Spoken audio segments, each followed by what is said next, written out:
அதாவது தடைகள், தோஷங்கள் அப்படின்னு தோஷங்கள் திருப்பி திருப்பி சொல்லக்கூடாது. தோஷங்கள் அப்படின்னு கிடையாது. இந்த புனித பூமியில தோஷங்கள் கிடையாது. தெய்வங்களே வந்து பூமியில் பிறந்து தங்களுடைய தோஷம் விலகப்பெற்ற பூமி தான் இந்த பூமி.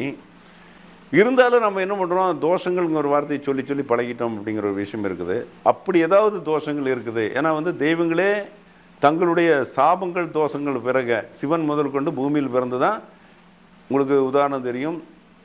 பிரம்மஹத்தி தோஷம் வந்த சிவன் நெகத்தில் பிரம்மனுடைய தலை ஒட்டிக்குது. அப்புறம் காசி போய் தான் வந்து அன்னபூரணிகிட்ட சாப்பிட்டு தான் தங்க அகப்பையில் சாப்பிட்டு தான் தோஷம் போகுது. இது வந்து ஒரு ஒரு நல்ல விஷயம் அப்படிங்கிற. அப்போ பூமியில் இருக்கிற தோஷம் போகிறதுக்கு என்ன பண்ணணும் அப்படின்னு கேட்டிங்கன்னா, நம்ம கோயில் ஒவ்வொரு கோயில்லையுமே வந்து கொடிக்கம்பம் அப்படின்னு ஒன்று இருக்கும். நீங்கள் எப்போ போகிறதா இருந்தாலும் அந்த தெய்வத்துக்கு போகும்போது முதல்ல போய் கொடிக்கம்பத்தில் கட்ட உளுந்து ஒரு 3 தடவை உளுந்து கும்பிட்டுட்டு 3 தடவை விழுந்து கும்பிடும்போது நம்முடைய தோஷங்கள் அங்கே இறங்கிடும். கொடிக்கம்பத்தில் இறங்கும்போது நம்முடைய தோஷங்கள் எல்லாமே விலகிடும். அப்போ கொடிக்கம்பத்தில் 3 தடவை உளுந்து உட்காந்து எந்திரிக்கணும், படுத்து எந்திரிக்கணும்.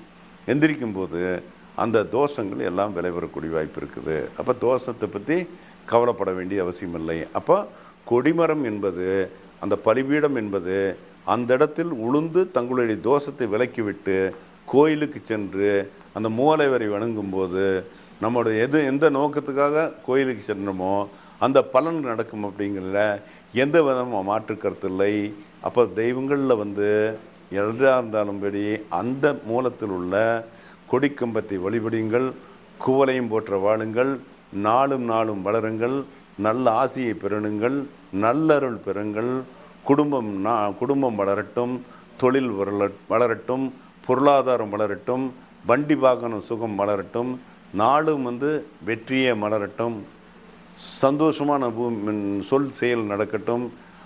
என்னுடைய அதாவது பொதுவாக வந்து வாழ்வில் வெற்றி அப்படிங்கிறது நம்முடைய தோஷத்தை விளக்கும்போது தான் வாழ்க்கையில் வெற்றப்படையும் அப்படிங்கிறது கூறுகிறேன்.